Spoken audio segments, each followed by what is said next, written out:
Será que os valores econômicos, filosóficos, o que a gente considera importante, vai continuar servindo para sempre? Para a economia e para a vida que se pretende montar depois que essa crise passar? Depois que esse episódio que conflui, numa pandemia, numa crise econômica, numa crise política que assola o mundo inteiro. Será que o que nos trouxe até aqui vai continuar servindo depois desse momento? Será que se a gente aumentar a dose dos remédios que estão matando o doente, será que a gente salva ele? É sobre isso que a gente vai falar no vídeo de hoje, ou vai tentar falar. E eu queria, antes disso, e antes de pedir para você para se inscrever no canal, deixar o seu like, compartilhar, aquelas coisas de sempre, ativar o sininho, fazer essa coisa toda, eu queria te explicar como é que funciona esse canal. Esse canal está tentando pensar depois desse abismo que a gente está entrando. A gente está entrando nele, eu quero deixar bem claro.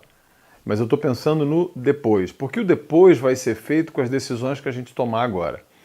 Para isso, a gente montou o canal em playlists.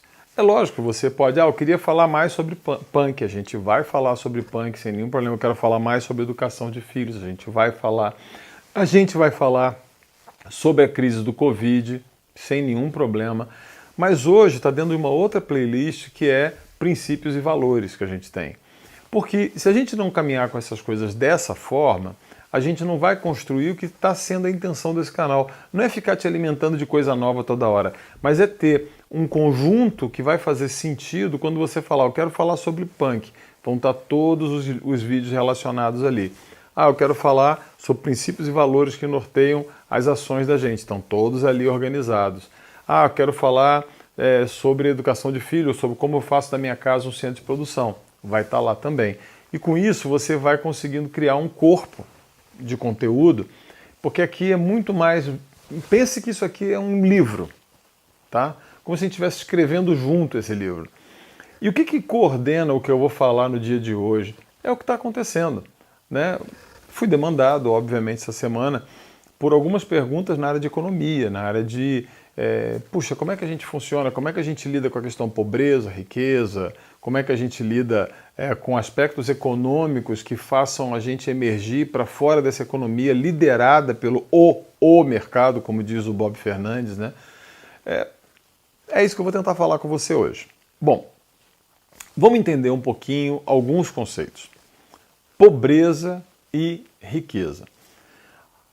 Tem um vídeo meu, eu vou deixar linkado aqui depois, feito há muitos anos, ele está feito em inglês, o meu sotaque era bem pior do que ele é hoje, mas com certeza se você entende inglês você vai conseguir acompanhar, onde eu respondi a pergunta, o que é pobreza?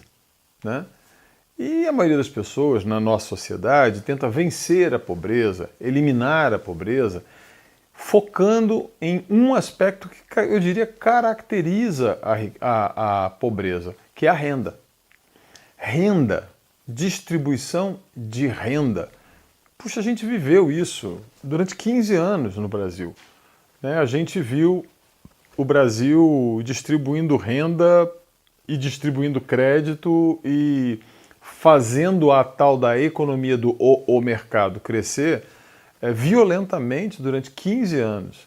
E as pessoas continuam pobres, porque a quantidade de renda não é o que define a sua riqueza ou a sua pobreza. Primeiramente, a gente precisa entender que riqueza é aquilo que o rico tem, né? O rico tem a propriedade dos meios de produção. O rico tem aquilo que efetivamente permite ele se apropriar de parte daquilo que o planeta produz, né, mediante a entrada do sol, da atividade fotossintética, dos minerais que ele possui, e ele se apropria disso. O que é a renda? A renda é alguma coisa que permite você ter acesso a uma pequena porção desta riqueza. Bom, ser pobre não é não ter renda. Ser pobre é não ter acesso à riqueza. E o que caracteriza alguém para ser pobre? É alguém que precisa de dinheiro. Porque dinheiro é o que define nesta economia pobreza. Mas pobreza, de fato, é você não ter acesso aos meios de produção e você não ser proprietário ou não ter a posse, não ter o uso comum, como a gente defende aqui, desta riqueza que é de todos, que existe de todos. Ela está apropriada por alguns que são os ricos. Bom, riqueza e pobreza são dois conceitos fundamentais para você entender tudo que eu vou falar daqui para frente. Se a gente acha que vai eliminar a pobreza aumentando a renda das pessoas, basta fazer uma pergunta. O que aconteceu com você nos últimos 3 meses em que a renda, talvez não seja o seu caso, mas da maioria das pessoas, a renda diminuiu? Você ficou mais pobre. O que está acontecendo com a gente aqui em casa nos últimos 3 meses?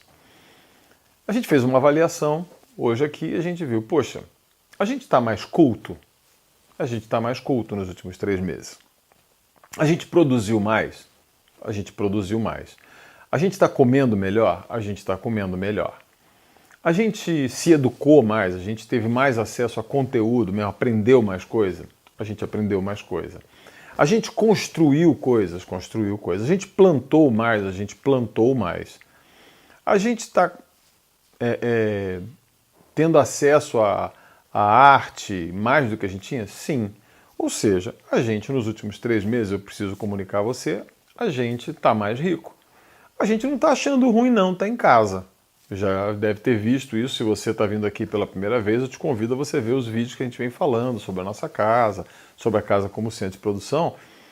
A gente não está achando ruim ter que ficar em casa. Aliás, a gente acha muito, muito, muito ruim cada vez que a gente tem que sair de casa. Aqui fica o sorteio para saber quem vai sair, porque a gente não tá feliz saindo de casa, não. A gente não está nessa angústia de fazer fila para shopping, eu preciso ir para balada. Cara, tá muito bem, obrigado aqui. A gente consegue manter a nossa saúde está melhor, a nossa pele está melhor. Nós estamos só controlando para não ter um ganho de peso muito grande, porque a comida é boa, então a gente vai bem. Ou seja, se eu pudesse avaliar com você, nos últimos 3 meses a gente ficou mais rico. E sabe o que é mais interessante? Ao ficar mais rico e ao ter acesso a mais dessa riqueza e compartilhar essa riqueza com outras pessoas, a gente, inclusive no mundo do dinheiro, consegue ter os recursos necessários, graças a Deus, graças às nossas vendas, às coisas que a gente faz, a gente tem conseguido aquilo que poderia ser para alguns, puxa, como é que vai ser? Porque a gente fazia feira antes, a gente fazia entrega em alguns comércios que fecharam, né? Que estão fechados ou que estão muito diminuídos as suas atividades.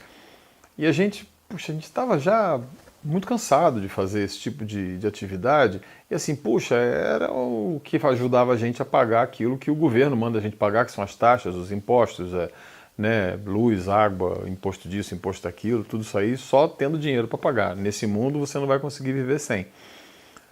Cara, a gente parou, a gente está em casa e estamos muito bem, obrigado. A gente não está chateado, sabe? Tá funcionando bem. A gente está tendo mais recurso agora. E nós estamos tendo tanto recurso que a gente está podendo ajudar outras pessoas, incluir outras pessoas, que era um outro propósito. Porque quando você tem essa sensação de riqueza que eu vou passar a descrever agora, na verdade você não fica mais ganancioso, você fica mais generoso, você tem mais possibilidade de compartilhamento, você consegue fazer mais bem. Bom, vamos lá entender, e eu vou te pedir uma coisa. Eu fiquei pensando, puxa, eu faço um gráfico de PowerPoint, ou então eu faço um gráfico aqui no papel para mostrar para você aquele, né, de baixa tecnologia, né, um cartazinho.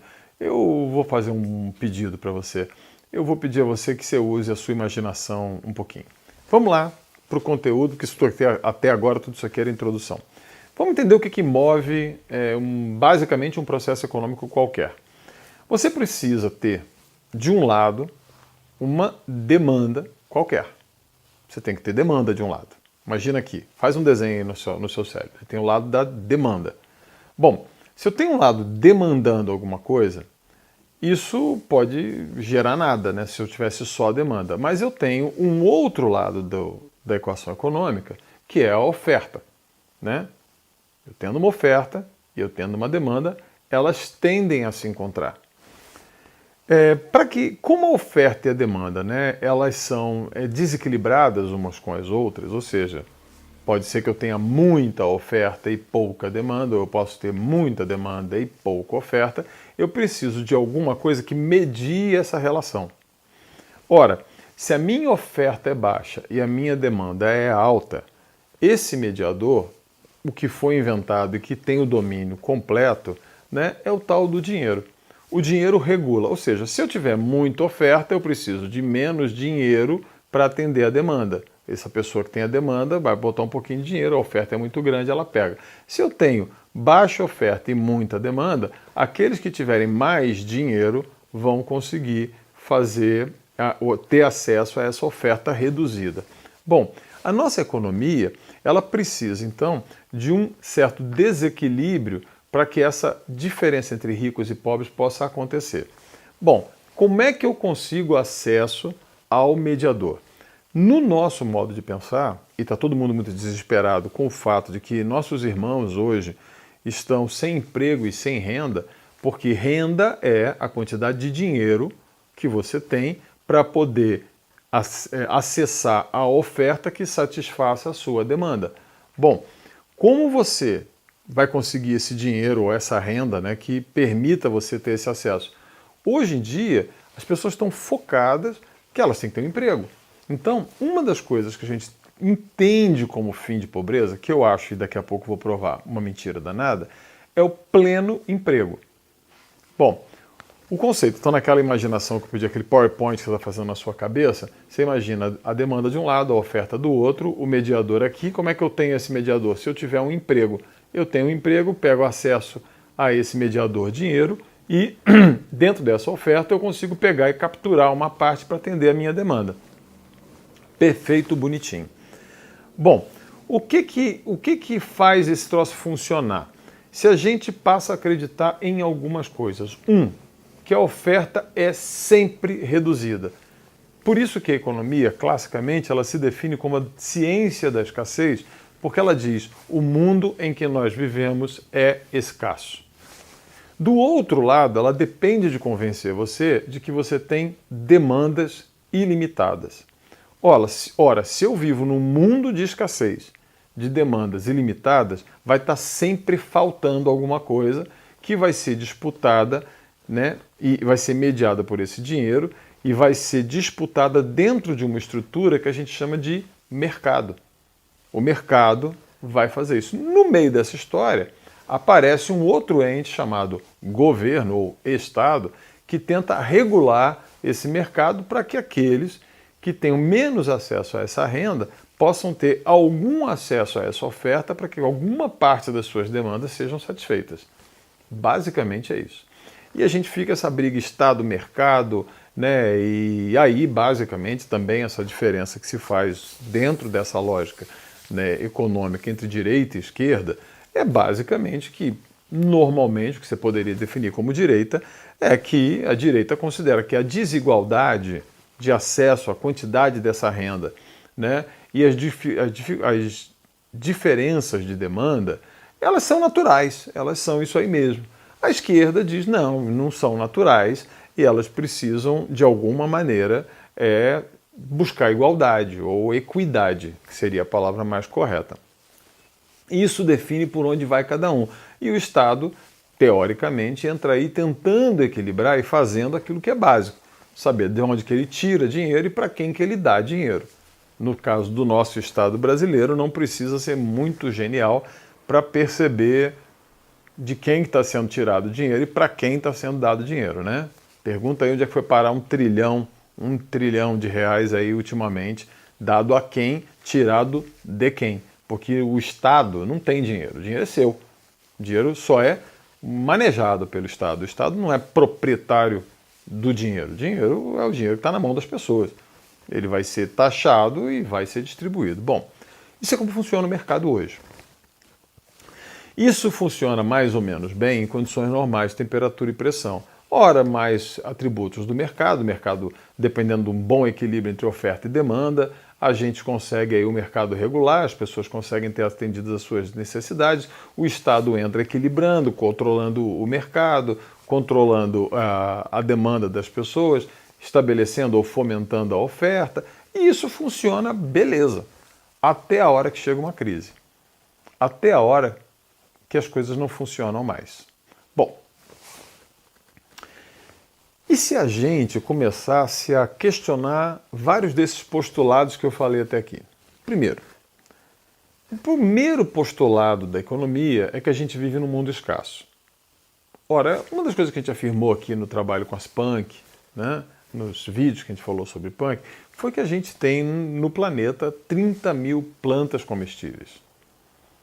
Aí não me interessa se você é ateu ou cristão, se você é de direita ou de esquerda, se você é cara da agricultura urbana ou se gosta de ir no supermercado.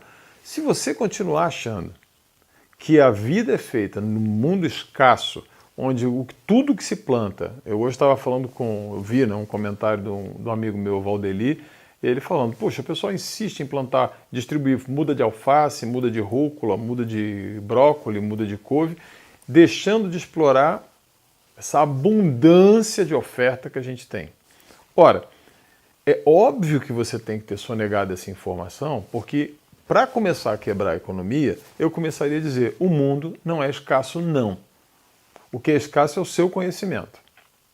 Você conhece pouco. Logo, você olha e não reconhece como oferta aquilo que o mundo tem te ofertado. Ou você aprende a dizer que não é comida aquilo que é comida. Ou você aprende a dizer que não é casa aquilo que é casa. Por exemplo, não sei como você reagiria, eu não estou dando essa informação de orelhada, tá? Se você percebesse que antes de 1930 não havia déficit habitacional na África.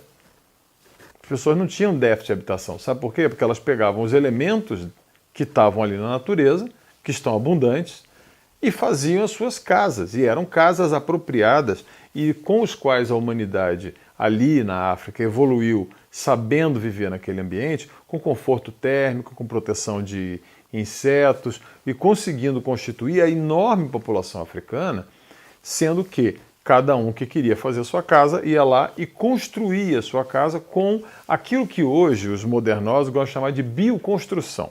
Aí você paga um curso de R$5.000 para aprender a fazer bioconstrução.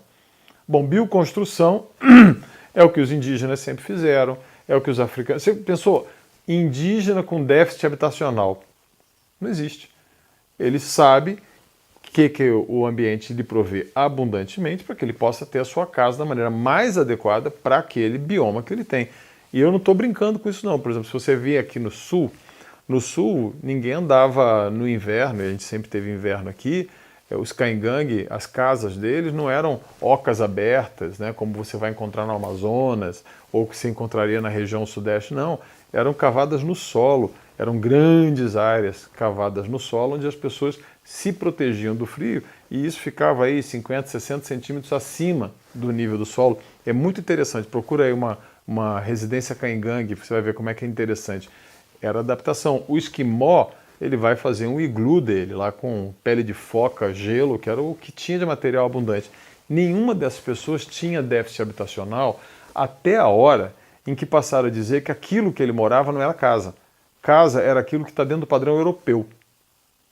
Tem um telhadinho assim, que tem parede, que tem vidro, que tem janela, que tem tijolo, né? E aí a gente ensina os nossos filhos, como diz o Hugo, né, o meu queridíssimo amigo, né, que a casa de tijolo e vidro, né, é que é casa. A casa de palha não é casa, a casa de barro não é casa, que hoje você paga um curso caro para chamar a casa de barro de adobe, né, chamar a casa de bambu de bioconstrução, e você explora novos materiais, que na verdade são velhíssimos materiais. Bom, não tinha déficit habitacional na África. Não tinha déficit alimentar na África, a não ser nas crises periódicas de seca, de qualquer coisa desse que acontecia, e havia muito menos gente faminta porque as comidas tradicionais estavam disponíveis. Agora, se eu deixo de reconhecer como comida aquilo que é comida, se eu deixo de reconhecer como casa aquilo que é casa, se eu deixo de reconhecer como transporte aquilo que eu uso como transporte, se a minha bicicleta não é transporte, só é transporte se for um carro, só é transporte se for um ônibus, só é transporte se for algo que me faça andar 20, 30 quilômetros na cidade para eu poder ir trabalhar, porque eu já não tenho trabalho, porque qualquer trabalho que eu faça em torno da minha casa não é trabalho. Quando aquilo que eu faço na minha casa não é trabalho, o trabalho está fora da minha casa. Percebe? Aí você começa a ter uma série de escassez acontecendo, um monte de coisas que se tornam escassas, porque a gente foi convencido de que elas são escassas, de que o trabalho na sua casa não é trabalho, trabalho é quando você trabalha fora. Que o transporte que você tem da bicicleta não é transporte, que transporte é só quando você tem o carro. Que a casa que você sabe construir, ela não é casa, porque ela não recebe a permissão de um engenheiro, né, que não recebe a permissão e o habite de uma prefeitura, porque ela considera que só é possível ser casa aquilo que esteja dentro das normas estabelecidas para um modo de vida único, que empilha pessoas, que aglomera pessoas, que deixa elas todas empilhadas, e não com os modos tradicionais que cada ambiente sempre trouxe. Bom, e se a gente começa a inverter a cabeça da gente e ver, peraí, eu estou cercado de comida. Aqui em casa a gente está cercado de comida. Olha, o nosso maior problema hoje é distribuir comida. Todo dia saem algumas caixas de comida que a gente redistribui aqui de casa, que a gente coleta em alguns lugares, a gente prepara isso e redistribui. A gente planta quando tem demais e redistribui. A gente produz e a gente redistribui. Bom, nosso grande problema hoje é que na nossa geladeira não cabe mais nada. Então, chegou, pintou comida, tem coisa vencendo na horta. A Helena que está aqui na minha frente, a Helena está sempre atrás da câmera, tá? Quando você quiser saber, quem está ali atrás é a Helena. Um dia eu mostro ela para você. A Helena falou assim, nós temos que comer a rúcula e a azedinha, porque o nosso canteiro de capilaridade já estão no ponto de colheita. A gente vai ter tanta que vai ser assim, a gente vai ficar enjoado de comer, porque tem que comer as outras coisas que tem também. Tem a arendera, aliás, a arendera não pode, né? De jeito nenhum, Helena, que se comer a arendera dela não vai ter macarrão verde para os nossos clientes. Mas taioba a gente acabou de colher tudo que tinha, daqui a pouco já começa a brotar de novo. A gente tem um monte de coisa, a gente tem batatas, tem hoje palmitos, melancias e frutas e tal. Bom, nós estamos com esse problema. Por quê? Porque além da comida tradicional que você conhece, que a gente reconhece como comida, nós ainda anexamos dezenas de outras espécies que a gente considera e sabe, opa, a oferta de comida está grande. Trabalho. Nenhum de nós aqui em casa tem emprego. A gente, inclusive, fica muito... O dia de festa, aqui do meu lado está a Camila, né, Camila? O dia de festa que a gente tem aqui é o dia que alguém, por um acaso, está prestando um serviço e ainda estava lá ligado a algum emprego. É assim, eba, virei desempregado. A gente faz festa, não é mesmo, Camila? A gente faz um festão. Então, imagina um lugar onde você comemora o desemprego. Sabe por quê? Porque, ao contrário daquela dinâmica oferta, demanda, agora a gente começa a olhar que existe uma oferta enorme e que a demanda da gente, que eu já vou tratar, ela também pode ser lidada. A economia que a gente propõe, ela também lida com esse lado da demanda. Como? Bom, nós aprendemos que a demanda é ilimitada.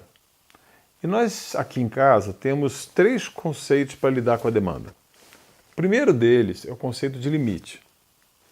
O segundo é o conceito de renúncia. E o terceiro é o conceito de sagrado. Eu espero que o YouTube não tire esse vídeo do ar quando eu falei esses 3 palavrões, né? Limite, renúncia e sagrado. O que eu quero dizer com isso? Primeiro conceito de limites. Ser rico ou ser pobre não tem a ver com quanto acesso você tem a quê, mas tem a ver com quão satisfeito você está com as coisas que você tem. Quanto mais a gente percebe que a gente vive abundantemente, a gente está satisfeito, a gente não fica ansioso, querendo cada vez mais. Então a gente exercita aqui em casa muito esse exercício da satisfação, de estar satisfeito com o que tem, estar contente. Contente vem da palavra de conter alguma coisa. A gente está com o conteúdo da gente cheio, pleno, tranquilo. Ou seja, quando eu começo a trabalhar do lado da demanda, numa vida com limites, ao contrário do que se propõe você, rompa seus limites, vença seus limites, vá além dos seus limites. Cara, não. Não. Sabe por quê? Porque o planeta tem um limite chamado biosfera. Para além dele é espaço, meu irmão. Não tem nada. Você vai morrer lá. Então, a biosfera é um limite. Então, o planeta vive dentro do limite. O único jeito de viver dentro desse planeta é dentro de limites. Limites de bioma, limites de estação do ano, limites de temperatura, limites de altitude. A gente vive dentro de limites. Não tem conversa. E esses limites vão se estendendo até a hora que eles vão dando para a gente. Pô, eu não preciso de 30 camisas. Eu não preciso de 5 carros. Eu não preciso, imagina, nós temos 10 adultos aqui, que se estivesse fora daqui, eu acredito que nós teríamos o quê? Uns 8 carros, 6 carros, por aí, né? A gente ia ter por aí. Então nós temos 2 e estão os 2 parados, porque a gente não tem uso. A gente usa menos do que precisa. Quando a gente precisa, vai lá, pega o carro e sai. E o uso desse carro já coloca a gente, puxa vida, a gente usa menos gasolina, menos combustível, menos poluição.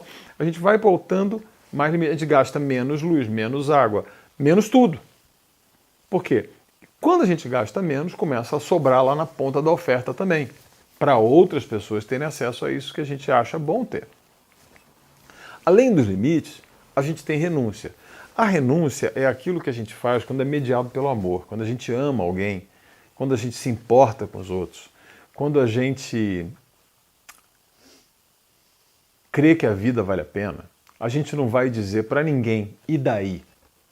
Ah, isso acontece mesmo, eu não tenho nada com isso. A gente, sim, tem muito a ver com isso.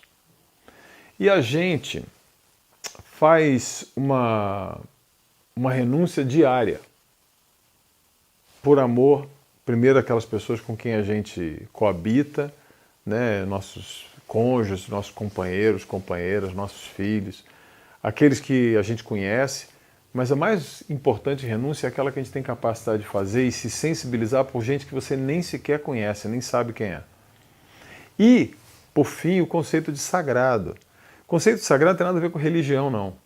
Mas é considerar um rio sagrado, considerar uma árvore sagrada, porque um simples fato, se o rio for sagrado, você não vai fazer cocô nele, entendeu? Você não vai jogar seu esgoto nele.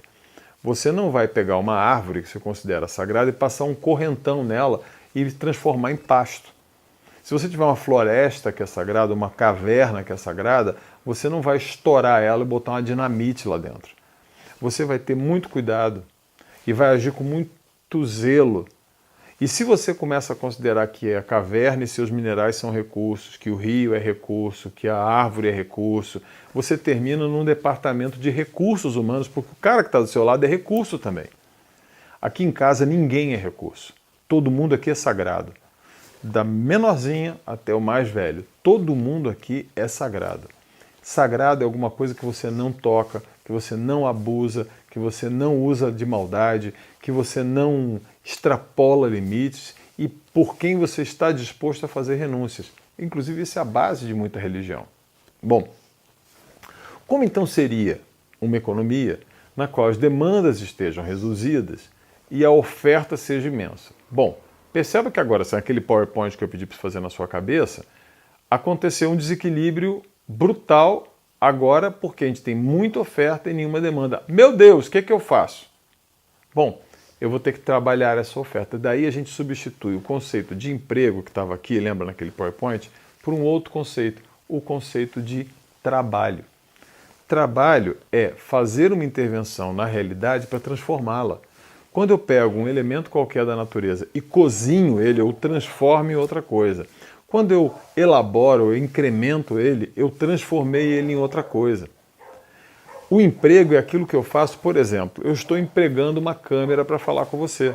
Eu vou usar a internet para falar com você. Eu vou empregar a internet. A internet não é meu trabalho é falar, o seu trabalho é ouvir. Isso aqui é o que a gente emprega para ligar a sua necessidade de ouvir com o meu trabalho de falar. Quando a gente usa uma caneta, a gente emprega uma caneta para que eu escreva, não é a caneta que escreve, ela é empregada. Os meus óculos são usados para que eu possa ver, eles são empregados para que eu possa ver. Quando a gente emprega alguma coisa, ela não está trabalhando, ela está sendo empregada. E aí me espanta o fato de que todo mundo quer ser empregado. Nesse mundo, todo mundo deseja, basicamente, ser empregado. E quando a gente é empregado, a gente vira coisa. Bom, então se a gente quer voltar, né, para essa noção de como libertar a gente desse mundo do emprego, a gente precisa reconhecer uma outra qualidade, que é o trabalho. O que é o trabalho, né? O trabalho é fazer uma intervenção na realidade para transformar essa realidade. Pois bem, se eu começo a olhar a economia do mercado, como ela funciona, eu vou descobrir que eu estou diante de um conjunto de crenças. Na última entrevista do Delfim Neto, no Roda Viva, ele, que é o decano dos economistas brasileiros, ele afirmou claramente: a economia não é uma ciência, a economia é uma religião. A economia é um conjunto de crenças que usa mecanismos científicos, né, com certeza usa, né, usa matemática, usa conhecimento de sociologia, usa ciências duras, ciências humanas, usa tudo isso, mas é uma religião, um conjunto de crenças. E ele falou, cada um tem a sua igrejinha. Só que todas essas igrejinhas adoram o mesmo Deus, que é o Deus mercado e o seu mediador, o dinheiro. Ora, como a gente monta então uma economia para depois disso? Primeira dica. Como é que a gente vai conseguir aumentar o lado da oferta? Lembra do PowerPoint que eu fiz? Como é que aumenta o lado da oferta? Ora, se eu aumento o meu reconhecimento do que está em oferta. Se eu só sei que tem em oferta feijão, arroz, milho, batata e alface, realmente o mundo é escasso. Quando eu reconheço que existem 30 mil plantas que são possíveis de me alimentar, eu não vou mais dar desculpa. Não, mas eu tenho que comer. Se eu não tiver emprego, eu não vou comer. Bom, se o teu problema é comer, aprenda a reconhecer a comida. Se a gente começa a reconhecer que além do lado da oferta, nesse mundo extremamente abundante, a gente tem oferta de materiais, a gente tem oferta de tempo, a gente pode usar, ao invés do emprego, o trabalho para atuar sobre esse mundo que o mercado não reconhece como sendo verdade, como sendo valor, e começa a pegar isso que o mercado diz que é não valor. Aqui em casa a gente dá muito valor para tudo o que o mercado diz que não é valor. Todas as punk que a gente usa, todo o lixo que a gente reaproveita, toda a reciclagem que a gente faz, toda a água de chuva, tudo que não tem mercado nos interessa profundamente. Ora, isso amplia o lado da oferta. Se amplia o lado da oferta e do lado de cá, do lado da demanda, eu diminuo a demanda. Quando eu começo a trabalhar com limite, com renúncia e com sagrado, quando eu começo a considerar o outro sagrado, as coisas sagradas, quando eu começo a renunciar a coisas que eu poderia, quando eu trabalho dentro de limite, se você tem dúvida com limite, já falei, pensa na biosfera. Esse é o nosso limite e é inescapável. O limite da borda do mar é o limite até onde você pode ir. De lá, você tinha que ser peixe. Não tem como você viver na água. E a maior parte desse planeta vive embaixo da água. A gente precisa entender e internalizar esses limites para a gente. E a gente, ao considerar limite, renúncia e sagrado, a gente abaixa a demanda, aumenta a oferta. E se a gente, ao invés do mediador único, o único e suficiente mediador, o dinheiro, a gente coloca outro mediador, que seja o trabalho, ou outros mediadores, que é melhor ainda, você destrói essa religião. Essa religião precisa ser destruída porque a gente precisa desmascarar o mercado dizendo não, não, você não é Deus.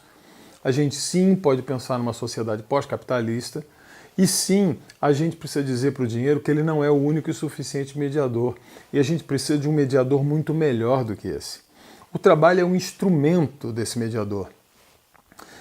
Quando a gente entra com um grupo de valores diferentes, tratando o mundo como dádiva, tratando o mundo como abundância, a gente começa a ser muito mais generoso. Quando a gente começa a usar o trabalho para operar sobre esse mundo, principalmente aquele que não tem mercado, e transformar ele naquilo que atende à nossa demanda, a gente consegue um milagre. Obviamente, você não vai escapar de uma vida encarcerada, né, no mundo da escassez, mediado pelo dinheiro, por meio do emprego para atender às suas demandas, da noite para o dia, você vai cair nessa nova economia, mas você recebeu um presente, uma crise. Eu estava vendo uma pequena pílulazinha do Ernest Gosch no outro dia, ele falou assim, cara, pega um quadradinho, começa a plantar alguma coisa, começa a fazer alguma coisa na sua casa, começa a cozinhar para quem você gosta, começa a consertar alguma coisa na sua casa, costurar, fazer um tricô, qualquer coisa, começa a atender às suas reais demandas, começa a estudar por sua própria conta, para de pensar que você precisa de alguém sempre intermediando para você.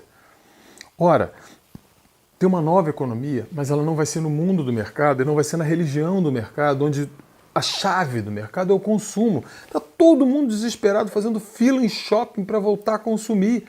Ora, quanto mais você vai para o mercado de consumo, mais dinheiro você precisa, mais emprego você precisa, mais você vai achar que as coisas são escassas, porque você está iludido pela propaganda, por tudo isso, que você precisa consumir mais, que você não será feliz se você não consumir. Garanto que você vai ser muito mais feliz se você encontrar a alegria que é ter essas moças com quem eu trabalho, a família com quem eu tenho, a comida que eu posso cozinhar, as coisas que eu consigo fazer. Você vai ser muito mais satisfeito. Para de buscar felicidade nas coisas e passa a buscar a satisfação na sua vida.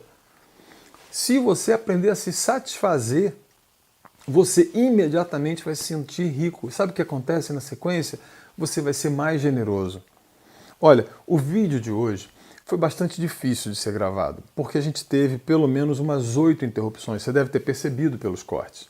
Foi complicado. Mas eu insisto em fazer esse vídeo porque eu acho que ele é importante para a gente. A gente vai continuar falando sobre punk, sobre casa como centro de produção, sobre várias coisas que a gente tem falado, sobre educação de filho. Mas, por favor, nada disso vai funcionar. Não interessa se você é cristão ou ateu, se você faz agricultura urbana ou é do agronegócio, se você é muito educado ou pouco educado. Nada disso faz diferença se você continua na religião do consumo apático, submetido ao Deus mercado, achando que a danação é estar fora do mercado, é o inferno que você tanto teme. Eu estou falando para você aqui de fora do mercado. Existe vida fora do mercado. Existe vida e vida em abundância, que está aberta para você, está aberta para mim.